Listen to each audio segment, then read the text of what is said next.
요한일서 391페이지입니다. 신약성경 요한일서 3장 18절. 자녀들아, 우리가 말과 혀로만 사랑하지 말고 오직 행함과 진실함으로 하자. 이로써 우리가 진리에 속한 줄을 알고 또 우리 마음을 주 앞에서 굳세게 하리로다. 우리 마음이 혹 우리를 책망할 일이 있거든 하물며 우리 마음보다 크시고 모든 것을 아시는 하나님일까 보냐. 사랑하는 자들아, 만일 우리 마음이 우리를 책망할 것이 없으면 하나님 앞에서 담대함을 얻고 무엇이든지 구하는 바를 그에게 받나니 이는 우리가 그의 계명들을 지키고 그 앞에서 기뻐하시는 것을 행함이라. 그의 계명은 이것이니 곧 그 아들 예수 그리스도의 이름을 믿고 그가 우리에게 주신 계명대로 서로 사랑할 것이니라. 그의 계명들을 지키는 자는 주 안에 거하고 주는 저 안에 거하시나니 우리에게 주신 성령으로 말미암아 그가 우리 안에 거하시는 줄을 우리가 아느니라. 오늘 우리가 생각하려는 내용은 이렇게 축구단을 보내는 것과는 아무 상관없이 순서에 따라서 오늘 여기 이 설교 내용이 왔는데, 내용은 좀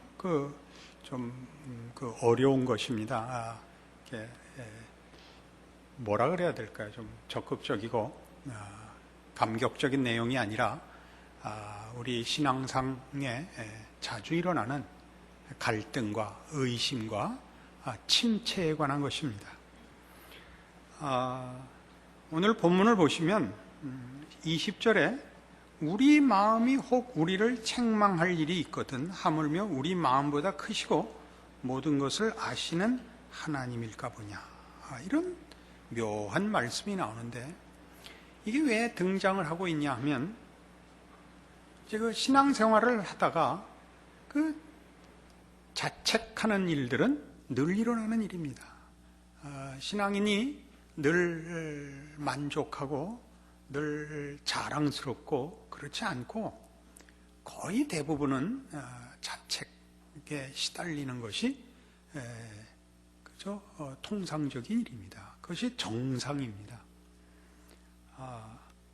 그런데 이제 그 후에 있는 21절, 22절 때문에 또 혼동의 여지가 있죠. 사랑하는 자들아, 만일 우리 마음이 우리를 책망할 것이 없으면 하나님 앞에서 담대함을 얻는다 하는 것 때문에 20절의 말씀이 무슨 실패자나 잘못된 자를 지칭하고 21절에 있는 자같이 마음에 책망할 것이 없는 신앙의 경지에 가야 된다, 이렇게 비교할 위험이 있는데, 우리가 신앙생활을 해보면 20절이 말하는 그 자리에도 있고 21절이 말하는 자리에도 있습니다. 21절이 말하는 자리라는 것은 그 예수 믿은 것이 감격스럽고 기쁘고 힘있게 신앙생활하는 때가 있습니다.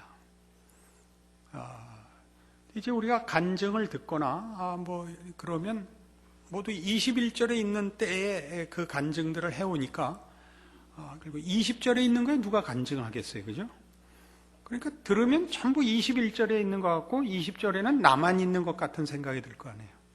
그래서 이 문제가 우리한테 오늘 좀 잘 다루어져야 되고 잘 이해돼야 할 내용이 됩니다. 20절 자체는 이겁니다. 우리 마음이 혹 우리를 책망할 일이 있거든 하물며 우리 마음보다 크시고 모든 것을 아시는 하나님일까 보냐. 그런 얘기는 내가 봐도 내가 시원치 않다면 하나님의 눈에는 누가 시원하겠느냐, 그런 얘기입니다.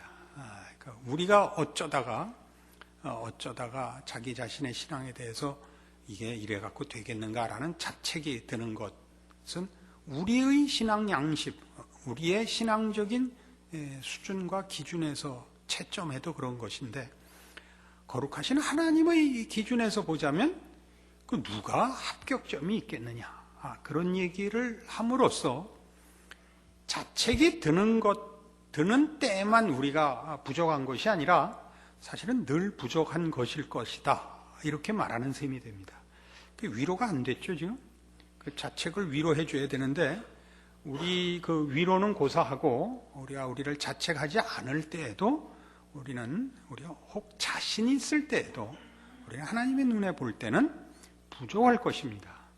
그러면 이 문제가, 이런 죄책감이 드는 문제를 어떻게 이해해야 되느냐, 또 어떻게 극복해야 되느냐 하는 것이 오늘의 문제인데, 이 죄책감이라는 것이 스스로가 자신의 신앙을 돌아보고 생기는 죄책감만을 지금 다루는 것이 아니라, 요한 서신에서는 문제가 어떤 교회 안에 신앙의 색깔과 중심점이 좀 다른 이들이 들어와서 우리 디모데 전후서를 할 때는 거짓 교사들이라고 지칭을 했고, 요한서신에서는 심하게 적 그리스도라고 지칭되는 신앙의 본질과 그 내용을 하여튼 잘못되게 가르치는, 그래서 정상적인 신앙인들을 시험하는 이들이, 말하자면 정상적인 이들을 뭐라고 공격하냐면 바로 이 식으로 죄책감을 공격하고 있다 이겁니다. 죄책감이 들도록. 우리가 신앙생활을 하면서 이 죄책감이 드는 것은 우리가 완성되어 있지 않기 때문입니다. 그것은 성경 어디서나 발견되는 것으로 그 답에 대해서 우리가 지금 완성을 향해서 가는, 예수 그리스도 안에서 거듭나 하나님의 백성으로 출발했지만 아직은 완성에 이르지 못했다 하는 것이 우리의 현실입니다. 그러니까 대표적인 것으로 에베소서 4장을 보십시다.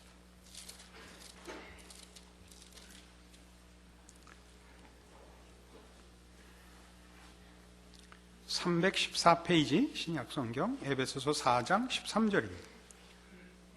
우리가 다 하나님의 아들을 믿는 것과 아는 일에 하나가 되어 온전한 사람을 이루어 그리스도의 장성한 분량이 충만한 데까지 이르리니, 이는 우리가 이제부터 어린아이가 되지 아니하여 사람의 괴술과 간사한 유혹에 빠져 모든 교훈의 풍조에 밀려 요동치 않게 하려 함이라. 오직 사랑 안에서 참된 것을 하여 범사에 그에게까지 자랄지라. 그는 머리니 곧 그리스도라. 그에게서 온 몸이 각 마디를 통하여 도움을 입음으로 연락하고 상합하여 각 지체 분량대로 역사하여 그 몸을 자라게 하며 사랑 안에서 스스로 세우느니라. 그러니까 여기 13절에 있는 것 같이 장성한 분량이 충만한 데까지 이를 것이며 미래적이고, 또 15절에 있는 바와 같이 범사에 그에게까지 자랄지라. 이런 표현들이 다 지금 완성되어 있지 않다는 것을 우리에게 밝히 보여주고 있습니다. 우리는 구원함을 얻음으로 우리의 영혼이 소생하고 하나님과의 관계가 정상화되고 우리 안에 생명과 진리로 인한 새로운 사람으로의 이해와 또는 인식과 소원이 생겨납니다. 그러나 구원함을 얻었을 때 이런 영적인 새로운 중생이 또 부활 생명으로의 존재되는 것이 곧 그때 완성과 함께 주어지는 것은 아닙니다. 이 문제는 그러나 언제나 성도들을 괴롭힙니다. 우리 스스로가 신자로서 이렇게 더디 진전 없이 이렇게 살 수 있는가 하는 자책감이 늘 생기는 법이고, 거기다가 어느 때나 기독교 역사상 늘 완전주의자들이 있습니다. 그래서 그들은 예수를 믿었을 때 바로 완성이 됐다라는 사람들도 있고, 구원함을 얻은 후에 2차적인 어떤 은사를 받아서 완전함에 이르렀다라고 말하는 이들이 어느 때나 있었습니다. 그들로 인하여 정상적인 신자들이 어려움을 겪게 됩니다. 시편 42편에 가시면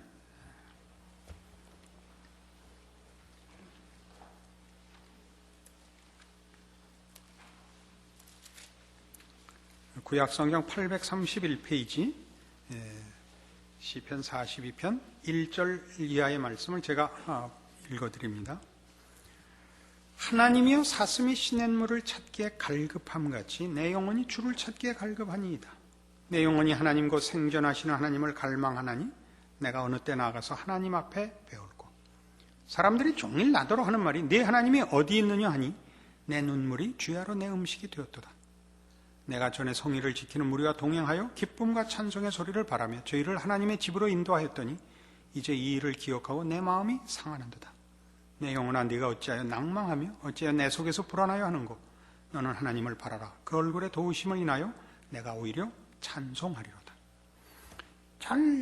지금 그 내용을 보시면 이 사람이 이 시편 42편의 저자가 사슴이 시냇물을 찾기에 갈급함 같이 주를 찾기에 갈급한 영혼의 지금 상태에 있습니다. 그는 어떤 사람이었냐면 4절에 있는 바와 같이 내가 전에 성의를 지키는 무리와 동행하여 기쁨과 찬송의 소리를 바라며 저희를 하나님의 집으로 인도했던 그런 사람입니다. 그가 이미 하나님을 알고 하나님의 자녀였을 뿐만 아니라 그렇게 다른 사람들을 인도하여 같은 신앙 속에 인도를 할 만큼 말하자면 앞선 또는 오래된 신앙을 이미 갖고 있음에도 불구하고 지금은 그는 그의 영혼이 주를 찾기에 갈급한 자리에 있습니다. 그러나 문제는 2절에 있는 바와 같이 하나님이 만나주시는 것 같지가 않습니다. 이것이 정상적인 신자들의 현실일 수 있습니다. 늘 이렇게만 하면 어떻게 견디겠습니까?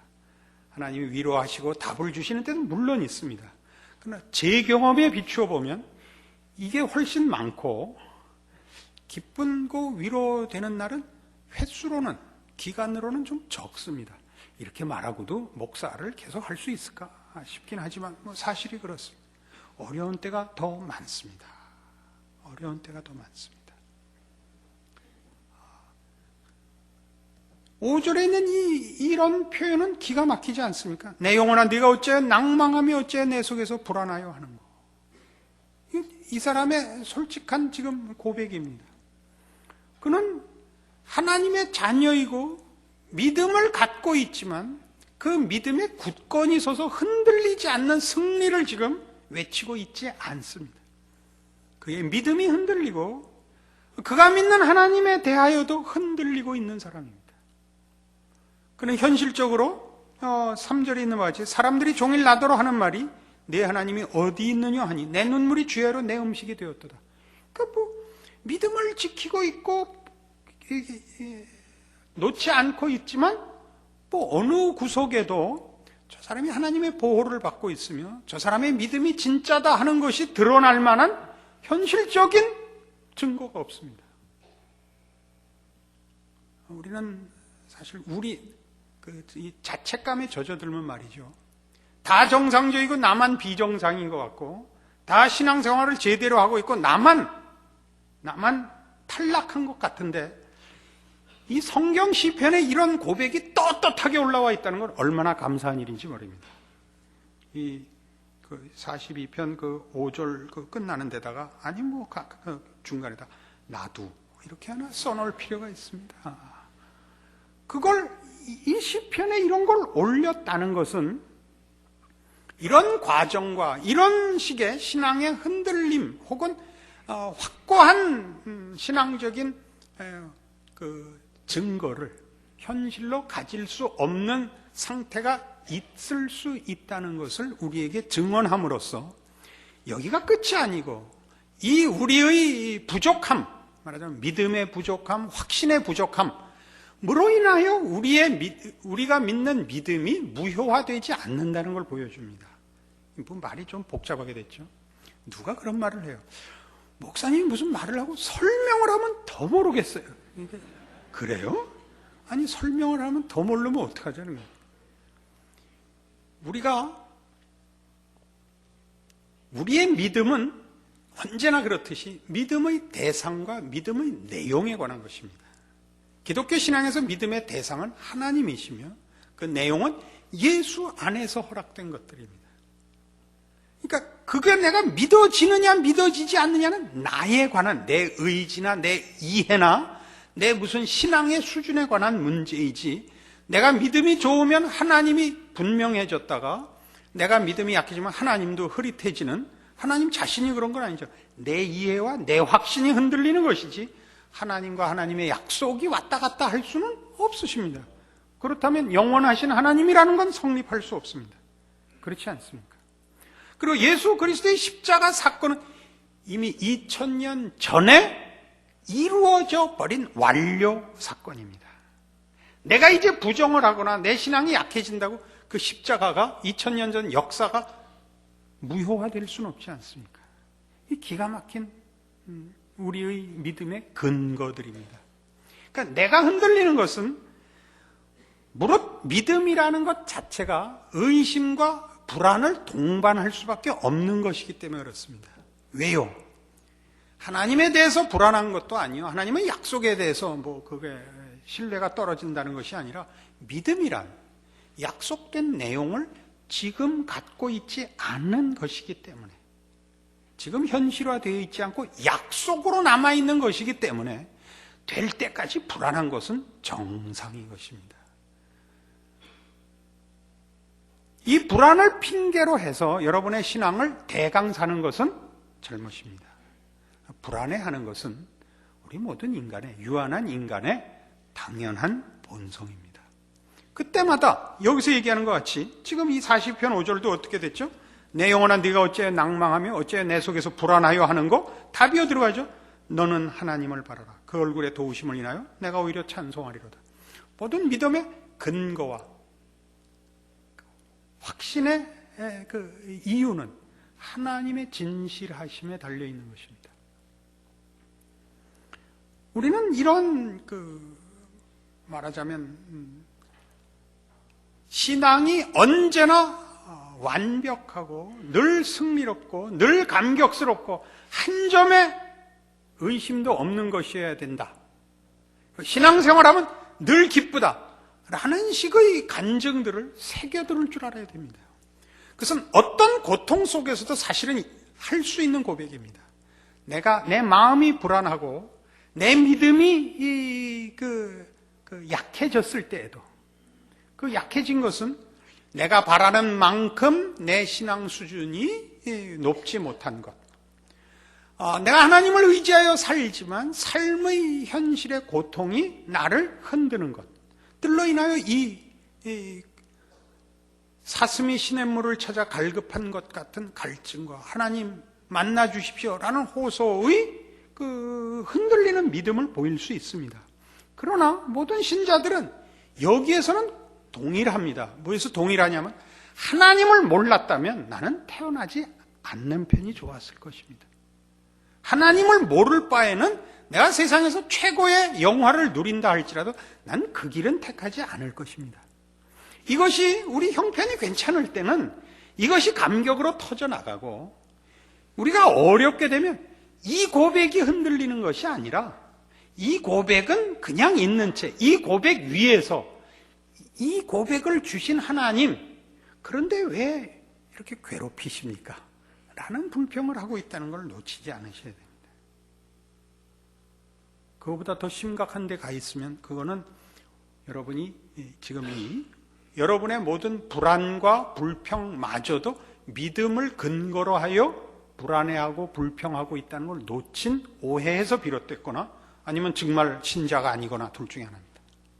그러니까 우리의 불평들이 혹은 우리의 신음들이 사실은 어느 경우에도 하나님이 누구신가와 예수 그리스도 안에서 내가 어떤 사람이 됐는가를 근거로 하고 있다는 걸 놓치지 않아야 됩니다. 그래서 찬송을 보십시다. 재밌는 찬송 464장을 한번 보십시오. 이 찬송들이라는 것은 그 기독교 공동체에서 보편적인 진리들을 그 찬송으로 만든 것입니다. 그 가사 내용을 보시겠습니까? 464장 굉장히 재밌습니다. 1절 보세요. 곤한 내 영혼 편히 쉴 것. 곤한 내 영혼 편히 쉴 것은 물론 주님 아니겠죠. 그러나 지금 곤하고 있습니다. 주님을 찾고 주님 안에 있다고 한다고 해서 늘 우리 영혼이 평안하지 않습니다. 고난 내 영혼 편히 쉴 것과 풍랑 이로도 안전한 포구. 풍랑 이는 현실과 안전한 포구 예수 그리스도 안에 있는 우리의 믿음과의 이 갈등을 여러분 인정하셔야 됩니다. 2절 보세요. 세상 친구들 나를 버려도, 세상 친구들이 나를 왜 버렸겠어요? 하나님이 도와주신다면 이제 놀렸겠죠. 그리고 좀 더 깊이 가갖고, 야, 넌 하나님 믿는다는데 왜 사는 게 밤낮 그 모양이냐? 여기까지도 갈 수 있죠. 나의 믿음이 연약해져도 이것도 있다니까요. 아니, 이게 찬송이란 말이에요. 에? 이게 찬송가, 가사가 될 수 있는 거예요. 이게 찬송가라니까. 찬송가는 늘, 나는 기뻐요, 정말 기뻐. 이것만 찬송이죠. 그거는 애들 유치원에서 하는 동요 정도밖에 안 되는 거예요. 깊은 찬송은 능치 못한 것 주께 없으니 나의 일생을 주께 맡기면 뭐야? 나의 모든 짐 대신 지시는. 찬송가 가사가 다 이럴 거라고 생각 못했죠. 188장 보실래요?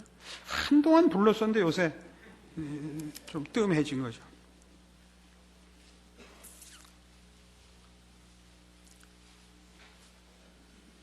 188장 찬송. 만세반석 열리니 내가 들어갑니다. 만세반석 예수 그리스도입니다. 창에 허리 상하여 물과 피를 흘린 것 내게 효험되어서요. 그의 죽음으로 인하여죠. 2절. 내가 공을 세우나 은혜 갚지 못하네. 쉼없이 힘쓰고 눈물 근심 많으나 구속 못할 죄인을 예수 홀로 속하네. 여기까지는 구원에 관한 거니까 다 그건 그렇다 그러겠죠. 빈손들과 앞에가 십자가를 붙드네. 의가 없는 자라도 도와주심 바라고. 이 우리 현실이죠. 의가 없으나 자격이 없으나 그 앞에 나가면 도와주심 바라고 생명샘에 나가니 마음을 씻어 주소서. 아까 그건 이미 창에 허리 상하여 물과 피를 흘린 것 내게 효험되어서 정결하게 하소서 됐는데 3절에 와서 다시 마음을 씻어 달라는 거예요. 그동안에 뭐가 또 구정물이 나왔을까요? 그렇다니까. 찬송이라니까, 찬송. 우리는 우리의 신앙의 현실이 어떠한가에 대해서 너무나 많이 오해를 합니다. 성경적인 가르침보다 우리 자신의 소원과 그리고 잘못된 그 공격 앞에 늘 쉽게 무너집니다. 잘못된 공격이란 뭐죠? 우리에게 시간과 인생을 통해서 말하자면 하나님께서 우리를 완성시킨다는, 구원받자마자 천국으로 불러가는 것이 아니라, 또는 구원받은 이후에는 오직 하나님만을 위하여 쓸모있는 인생이 되어야 한다는 효율성으로 부름을 받는 것이 아니라 비로소 하나님의 사람으로 커가기 위하여 하나님이 시간을 두신다는 걸 놓칩니다. 우리는 예를 들면 에베소서 5장에서 보는 바와 같이 에베소서 5장으로 돌아옵시다. 부부가 뭐냐 하는 문제에서 교회를 비교하여 가르치는 이런 내용을 잊지 않아야 됩니다. 에베소서 5장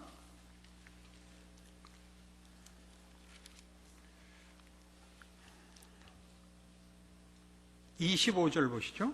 남편들아, 아내 사랑하기를 그리스도께서 교회를 사랑하시고 위하여 자신을 주심같이 하라. 이는 곧 물러 씻어 말씀으로 깨끗하게 하사 거룩하게 하시고 자기 앞에 영광스러운 교회로 세우사 티나 주름 잡힌 것이나 이런 것들이 없이 거룩하고 흠이 없게 하려 하심이니라. 부부도 온전한 사랑과 믿음으로 결합하는 것이 아니라 실력 없이 결합할 것입니다. 그리고 살아가면서 어디로 간다고요? 점도 없고 흠도 없는 거룩한 완성의 자리로 나아가는 것입니다. 가끔 그런 이상한 간증을 하는 사람을 만나는데 진위를 한번 조사했으면 좋겠습니다. 자기는 부부싸움을 한 적이 없다. 늘 믿음으로 무슨 일이 있을 때마다 손 붙잡고 기도하면 다 해결된다. 이런 사기를 그렇게 공공연하게 치고 다니는 사람들이 있어서 우리 모두가 헷갈리는 거예요. 그런 사람은 없습니다. 저도 밖에 나가면 그렇게 얘기해요. 목사 집안에 무슨 문제가 있겠는가? 우리 사이의 문제는 없고 늘 교회와 나라를 위한 걱정으로 저 둘이 잘 때마다 손잡고 우는 것 외에는 우리는 뭐 물어본 적이 없느라. 그건 정치적 발언이고 실상을 얘기하죠. 우리 집에 깨먹지 않은 게 없습니다. 내가 한 번은 그 도자기를 집어 던져가지고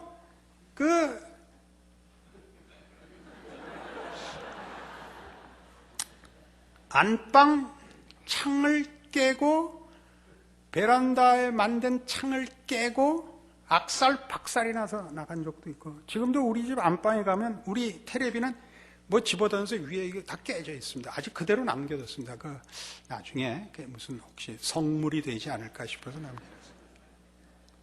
뭐 우리 마누라가 하지 말라 그런 건데 책을 잡혀도 좋습니다.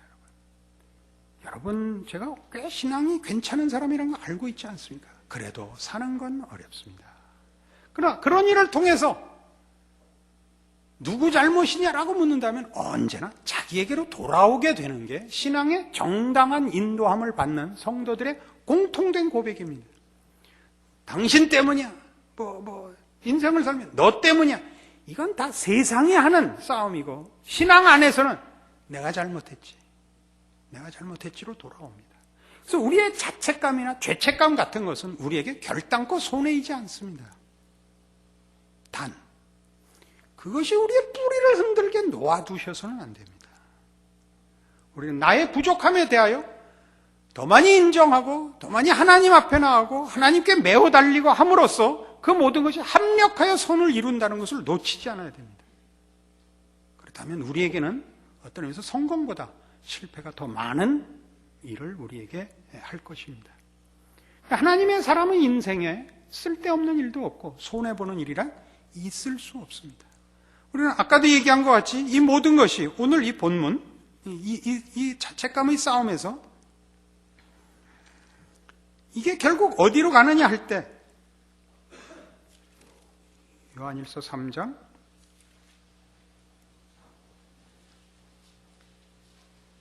21절 이하를 보죠. 사랑하는 자들아, 만일 우리 마음이 우리를 책망할 것이 없으면 하나님 앞에서 담대함을 얻고 무엇이든지 구하는 바를 그에게 받나니 이는 우리가 그의 계명들을 지키고 그 앞에서 기뻐하시는 것을 행함이라. 그의 계명은 이것이니 곧 그 아들 예수 그리스도의 이름을 믿고 그가 우리에게 주신 계명대로 서로 사랑할 것이니라. 그의 계명들을 지키는 자는 주 안에 거하고 주는 저 안에 거하시나니 우리에게 주신 성령으로 말미암아 그가 우리 안에 거하시는 줄을 우리가 아느니라. 이 계명을 지킨다는 게 왜 제 확신의 근거로 등장을 하느냐? 우리가 죄책감에 사로잡혔을 때 자책에 빠지고 나는 신자가 아닌가 보다, 구원을 얻은 게 아닌가 보다라는 심각한 회의에 빠졌을 때라도 우리가 다시 나는 내 신앙상의 수준이 낮을지는 몰라도 하나님의 백성이 근본적으로 아닌 것은 아니다라는 제 확신의 근거가 뭐냐? 하나님의 계명이 나를 붙잡고 있다는 사실입니다. 하나님의 계명이 나를 붙잡고 있다는 것은 하나님이 누구시며 하나님이 요구하는 것 앞에 내가 어떤 자인가라는 것이 전제되어 있는 설명입니다. 계명을 지킨다는 것은 윤리적 차원에서의 실천 유무를 따지는 게 아닙니다. 이웃을 사랑해라, 거짓말하지 마라를 지켰냐 안 지켰냐가 아니라 하나님의 명령이 내 요구와 세상의 시험보다 크다. 비교할 수 없는 유일한 권위를 하나님만이 가진다. 하나님만이 나의 주인이시다. 나는 그 명령을 따라 살아야 된다. 지금 지키고 있느냐 지키고 있지 못하느냐라는 것보다 본질적으로 그 계명이 나를 자책감에 빠지게 하는 겁니다. 하나님의 뜻대로 살지 못했다. 이것이 갖는 의미를 기억해라 이겁니다. 나는 하나님의 사람이다. 하나님의 명령을 지키지 못한 것으로 괴로워하는 사람이다. 그 뜻을 지키며 그것이 나의 소원이 되도록 주 앞에 더 열심히 무릎 꿇어 구하리라. 그리고 그 계명을 다 묶으면, 하나로 묶으면 그것은 언제나 사랑이다 이겁니다. 사랑이다. 여러분이 하나님의 사람이냐라고 누가 묻고도 여러분 마음속에 하나님과 하나님의 명령을 쫓지 못하는 데 대하여 여러분 마음이 불편하고 스스로를 책망하게 되고 좌절하게 되는가? 그렇다면 여러분은 훌륭한 신자다 이겁니다. 가짜않게라는 여기 지금 적그리스도로 표현되는 이런 무리들 같이 윤리적 실천을 몇 개 한 것 같고 우리는 맞고 너는 틀렸다라고 얘기하는 것에 넘어가지 마라 이겁니다. 신앙이란 그런 것으로 자기 확신을 삼아서는 안 된다 이겁니다. 몇 가지 종교적 실천, 윤리적, 도덕적 차원의 몇 가지들을 가지고 나는 신자고 너는 아니다 라고 이렇게 얘기할 문제가 아니고 하나님 자신에 대한 이해와 하나님 자신과의 관계에 대한 이해가 그의 믿음의 근거를 이루고 있는가 이렇게 확인하는 것, 그것을 오늘 본문이 우리에게 가르치고 있습니다. 우리가 자책이 많은 것을 괴로워하시고 그리고 말지 말고 괴로워한 것만큼 하나님 앞에 돌아와 무릎 꿇는다면 우리의 신앙은 훨씬 깊어지고 실패에도 불구하고 성경이 약속하는 이 주름 잡힌 것이나 흠없는 완성된 자리로 인도함을 우리 모두가 허락받는다는 것 기억하시기 바랍니다. 기도하십시다. 하나님 아버지 은혜를 감사합니다. 우리로 하나님의 자녀되게 하셨고 아버지를 알게 하셨고 예수 그리스도 안에 있게 하셨으니 아무도 이것을 흔들 자 없습니다. 우리의 마음이나 누구의 책망이나 우리의 부족한 것을 지적하는 것은 우리가 수긍하지만 하나님이 그리스도 예수 안에서 허락한 구원과 그 사랑을 우리까지도 부정하거나 실패케 할 수 없습니다. 이 믿음을 지켜 우리의 부족함이 우리를 낭망으로 끌고 가게 내버려 두지 말고 더욱 주 앞에 돌아 나오고 매달리고 엎드리는 참다운 하나님의 인도하심에 복된 자리로 돌아와 눈물을 흘리고 한숨을 쉰 것만큼 더 많이 주를 만났고 주를 찾았고 주의 사람으로 채워졌노라 고백하는 우리들의 인생 되게 하여 주시옵소서. 예수님 이름으로 기도합니다.